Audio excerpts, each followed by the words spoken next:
Aeobhel here. Today we're going to be testing cheap markers versus expensive markers.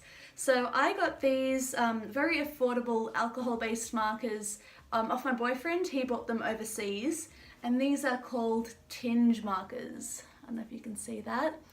On the other hand, I'm also going to be comparing them to these Prismacolor Premier markers. So obviously these ones are a lot more expensive. I found these still quite affordable compared to Copics. I think they're a little bit more accessible, but nonetheless I'm going to be drawing the same image twice over, comparing these two alcohol-based markers, and yeah, we'll see how they turn out. Now, the rules of the game are simple. I have a lot more Prismacolor markers than I do the Tinge markers, so whatever colours I had in the Tinge, I've picked markers that are as close to that colour as possible from the Prismacolor range, so that the drawings can be fairly equal. And then, yeah, I'll talk you through the results at the end.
Hey guys, let's go through the results together real quick. First of all, I'm going to talk about how the markers were to actually use and like the actual experience I had with them.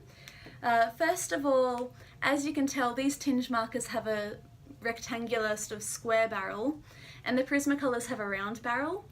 I by far prefer having a round barrel. I feel like with the Tinge markers, my hand was cramping kind of like a little bit too soon. Like, I understand if I had been drawing for like hours and hours and my hand started cramping, that's natural, that's fine. But I feel like within the first like 30 minutes, my hand just was really uncomfortable. Even as it was resting on my finger, it was just leaving an uncomfortable dent. So yeah, I don't really enjoy like working with these markers. Another difference between them is that although they both have a fine tip, the Prismacolor also has a brush nib on the bottom, but the Tinge markers have a broad nib. Now I'm going to show you the two nibs just so you can see them side by side. But I think there's definitely a clear difference between the two. As you can see, the brush nib is able to achieve a really fine point, whereas the broad nib is not. Also, while you're working with a brush nib, it's a lot easier to get like that sort of flow and variation of your line. Like, you can start out at a fine point and then add a bit more pressure to get that thicker line. Whereas with a broad nib like this, you kind of need to like do a thin line and then rotate it, then do a thick line, and then, you know, it's just a little bit more cumbersome to work with. So that's definitely a major thing to consider. I do know that there are a lot of artists on YouTube in particular that prefer like broad nibs, or at least they use them a lot more. And I do know that there are a whole range of different Copics and stuff that exclusively have the broad nib, and that's fine. It does come down to preference, but just me coming from a painting background, I definitely prefer to use use a brush nib. And I think that's like very evident in the results as well. With the feathered look of the brush nib, like the hair in particular looks very glossy and flowy, and I think it looks a bit more natural, whereas with while I was trying to use the tinge markers, it looks very blocky. You know, like you can see all of the line work. It's kind of like spaghetti hair, you know, it's not particularly nice to look at. But yeah, let's actually talk more about the drawing now. I think there is a very obvious difference between the two of them, and a lot of that I think is due to the nibs, but let's just talk about it.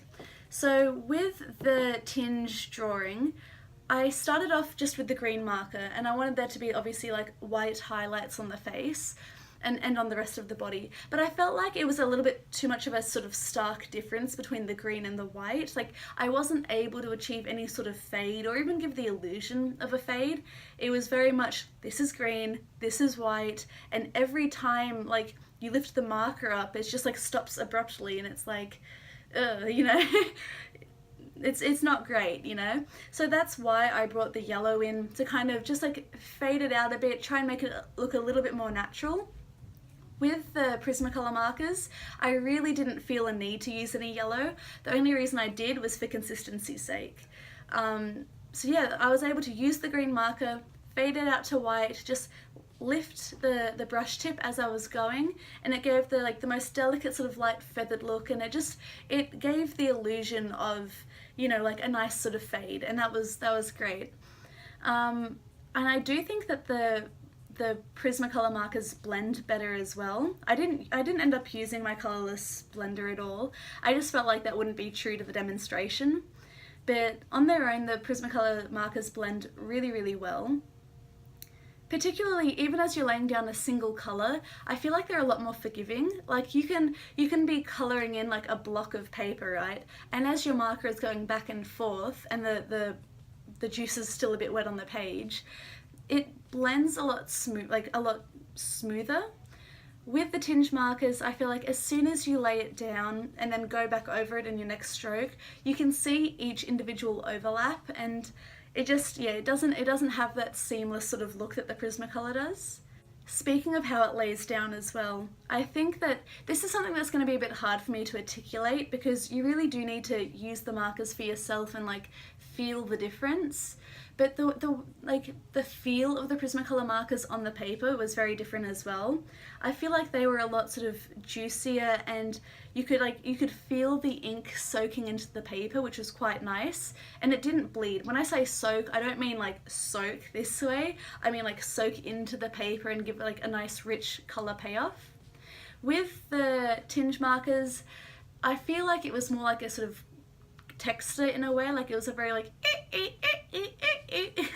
sort of like, it didn't actually do that sound, but you know what I mean, it was very sort of on top of the paper, it was very kind of like hard, and then there was a little bit more bleeding out to the sides as well. So yeah, the Prismacolors were very sort of lush they were very lush to work with. The other markers not so much. Now, if you're wondering why I decided to basically paint Shrek, it's because my colour range with the tinge markers was very limited. As you can see, I've got a couple more.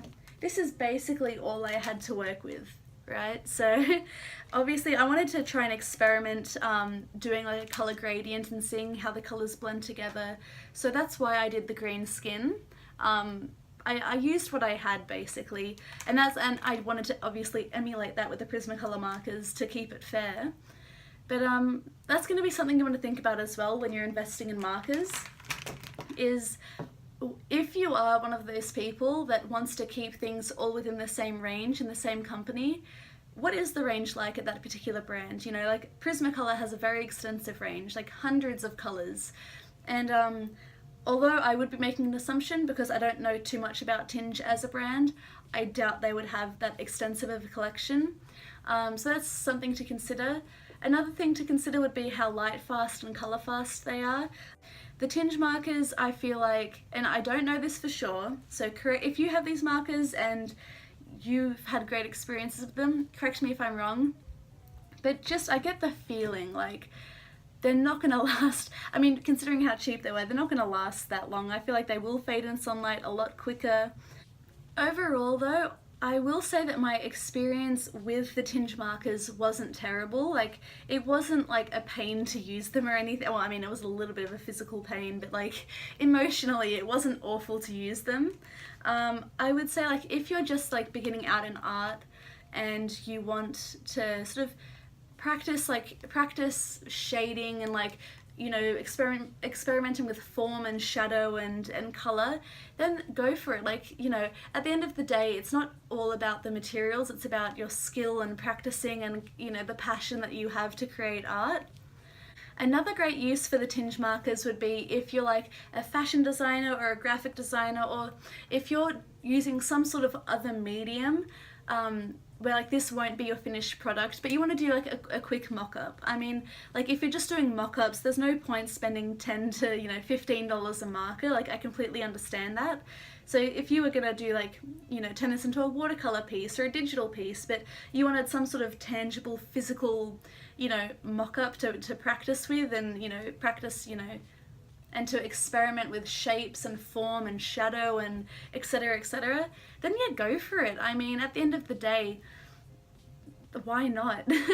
Like, as if you can get results that you're happy with and this suits your art style, then don't let me or anyone else stop you. Like, you do you, girl. You do you. You do you, boy. But yeah, thanks for watching, guys. I hope you found this video informative. Like I said before, I'm definitely not going to throw these markers out. They do have a place in my studio. They're just not going to be used for my finished artwork, but that's fine, you know. Have a nice week, and I will see you next time. Bye.